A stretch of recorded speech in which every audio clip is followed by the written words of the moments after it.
Good morning student. ये आपके 12th class biology के 8 चैप्टर का सेकेंड लेक्चर है।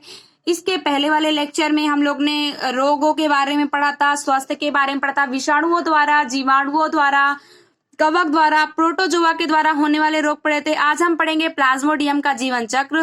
तो प्लाज्मोडियम का जीवन चक्र बच्चों दो उसमें पूरा होता है, एक मनुष्य में और दूसरा मच्छर में। उसका जीवन चक्र 2 पोषदों में पूरा होता है, एक मनुष्य में और दूसरा मच्छर में। सबसे पहले देखिए, जब संक्रमित मादा एनाफिलीज मानव को काटती है तो प्लाज्मोडियम जीवाणुज के रूप में मानव शरीर में क्या होते हैं, धस जाते हैं। और जीवाणुज संक्रामक रूप से प्रारंभ में परजीवी यकृत में अपनी संख्या क्या करते हैं, बढ़ाते रहते हैं और फिर लाल रुधिर कणिकाओं पर आक्रमण करते हैं, जिससे लाल रुधिर कणिका क्या होती है, फट जाती है। अभी आपको समझा रही हूं।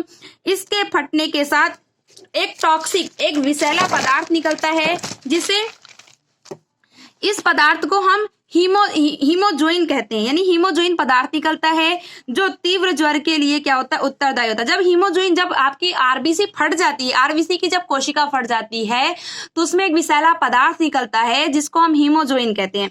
जब मादा एनाफिलीज मच्छर किसी संक्रमित व्यक्ति को काटती है तो परजीवी उसके शरीर में प्रवेश कर जाते हैं और उनका आगे का परिवर्धन वहां होता है। ये परजीवी मच्छर बहुत संख्यात्मक रूप से बढ़ते रहते हैं और जीवाणुज बनाते रहते हैं या बन जाते हैं, जो उनकी लार ग्रंथियों में जमा होते हैं। और जब यह मच्छर किसी मानव को काटता है तो जीवाणुज उसके शरीर में क्या करते हैं, प्रवेश कर जाते हैं। मलेरिया परजीवी को अपना जीवन चक्र पूरा करने के लिए मनुष्य और मच्छर 2 परपोषियों की जरूरत पड़ती है और मादा एनाफिलीज रोगवाहक अर्थात रोग का संचरण का कार्य करती है। अब देखिए कैसे होता है बच्चों। ये जैसे कि मान लीजिए ये आपकी मादा एनाफिलीज मच्छर है, ठीक, ये आपकी मच्छर है, संक्रमित मच्छर है।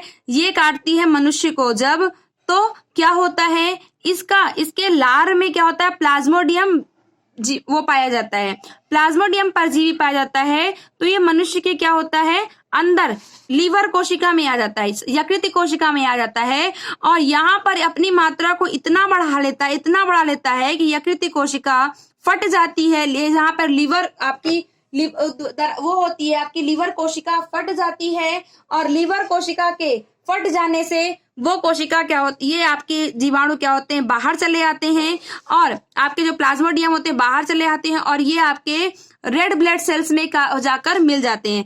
रेड ब्लड सेल्स में मिलने के बाद ये अपनी संख्या इतनी बढ़ा लेते हैं, इतनी कि आपकी आरबीसी भी क्या होती है, फट जाती है।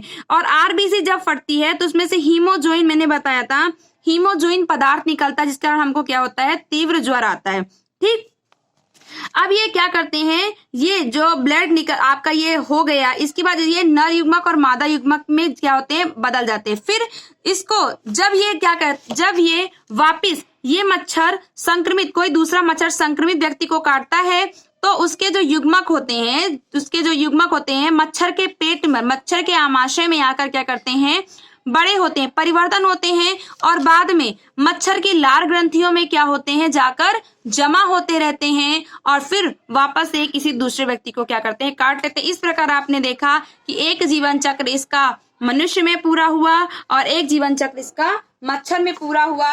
इस प्रकार से इसमें जो है औसतन जो आपका ये दोनों 2 परपोषियों में प्लाज्मोडियम का जीवन चक्र पूरा होता है। चलिए एक बार बुक में इसका चित्र देख लेते हैं। आपकी बुक में इसका चित्र दिया होगा, ये देखिए,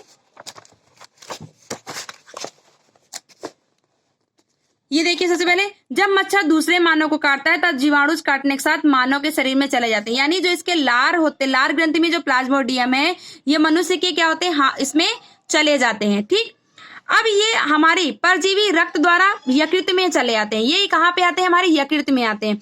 यकृत में इतनी संख्या में बढ़ जाते हैं कि यहाँ पे जो हमारी कोशिका होती है वो फट जाती है। फिर परजीवी यकृत कोशिकाओं में अलैंगिक जनन करके कोशिकाओं को क्या करता है, फोड़ देता है और वापस कहाँ पे चला जाता है, रेड ब्लड सेल्स में। परजीवी लाल रुधिर कोशिकाओं में अलैंगिक रूप से जनन करता है, इन्हें फोड़कर इस प्रकार के जड़ तथा अन्य लक्षणों को चक्र शुरू कर देता है और मोचित परजीवी नई रक्त कोशिकाओं को संक्रमित करता रहता है। यानी अन्य को क्या करता है, संक्रमित करता रहता है और हीमोजोइन पदार्थ निकलता है जिसके कारण तीव्र ज्वर आने लगता है। ये लाल रुधिर कण क्या है, लैंगिक अवस्थाएं युग्मक जनन लाल रुधिर कोशिकाओं में क्या होती है, परिवर्तित हो जाती है। यहाँ पर युग्मक जनन हो जाता है। मादा मच्छर रक्त आहार के साथ युग्मक जनों को भी अंदर लेती है, यानी जब दूसरे संक्रमित व्यक्ति के हाथ पर बैठती है तो वो क्या करती है, प्लाज्मोडियम को भी क्या करती है, अंदर ले लेती है। वापस जब बैठी एक दूसरी मच्छर तो वापस अंदर लेती है। फिर इसके पेट में, इसके आमाशय में निषेचन और परिवर्धन मच्छर के आमाशय में होता है, यानी जो प्लाज्मोडियम आ गया अब इसमें इसके मच्छर के पेट में आ जाता है। फिर परिपक्व संक्रमण अवस्थाएं निकल कर मच्छर की लार ग्रंथि में चले जाते हैं और जितने परिपक्व जीवाणु हो जाते हैं वो लार ग्रंथि में जाकर क्या होते हैं, जमा हो जाते हैं। फिर से वापस क्या होती है, ये प्रक्रिया चलती रहती है। इस तरह का प्लाज्मोडियम का जीवन चक्र 2 पोषदों में पूरा होता है, एक आपके मनुष्य में और दूसरा आपके मच्छर में। चलिए अब नेक्स्ट देखते हैं हम अमीबप्ता। अमीबप्ता मानव की बड़ी आंत में पाए जाने वाले एंटअमीबा हिस्टोलिटिका, मानव की बड़ी आंत में पाए जाने एंटअमीबा हिस्टोलिटिका नामक प्रोटोजोआन में अमीबप्ता अमीबियोसिस या अमीबी अतिसार होता है। लक्षण इसके क्या होते हैं, कब्ज, उदरीय पीड़ा, ऐंठन, अत्यधिक श्लेष्म मल, रक्त के थक्के वाला मल इस रोग के लक्षण हैं। घरेलू मक्खियां इस रोग की शारीरिक वाहक होती हैं और परजीवी को संक्रमित व्यक्ति के मल से खाद्य और खाद्य पदार्थ तक ले जाने में संदूषित कर देती हैं।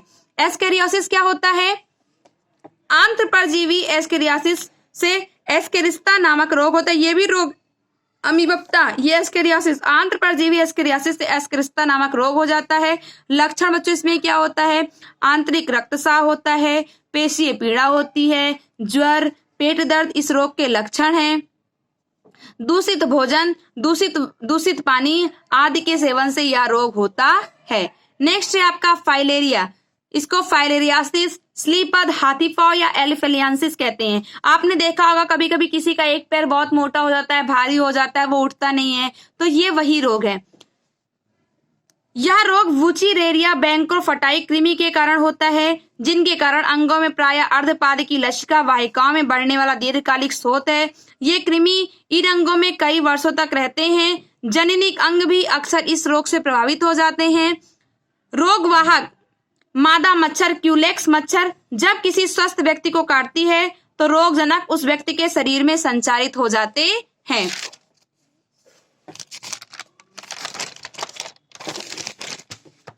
दाद रोग,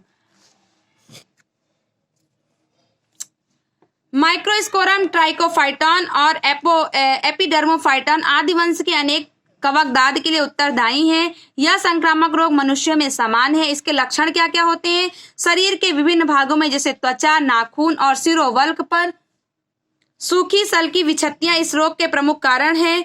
इस विच्छत्तियां में तेज खुजली होती है तथा दाद आमतौर पर मिट्टी से या संक्रमित व्यक्ति के तौलिए या कपड़े या कंघी के प्रयोग करने से जमा हो जाते हैं। नेक्स्ट है आपका डेंगू या फेल्सी वायरस के कारण मादा एडीज इजिप्टी मच्छर के काटने से होता है।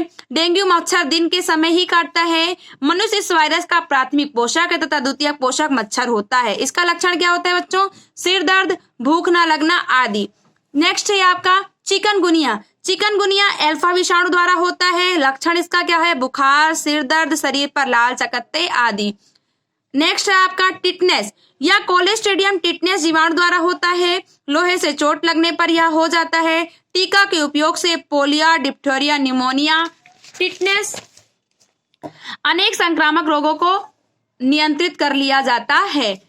अब इसके नेक्स्ट वीडियो में हम प्रतिरक्षा के बारे में पढ़ेंगे। प्रतिरक्षा क्या होती है, प्रतिरक्षा तंत्र क्या होता है, प्रतिरक्षा कितने प्रकार की होती है, ठीक है ना। चलिए आज के लिए बस इतना ही। Thank you.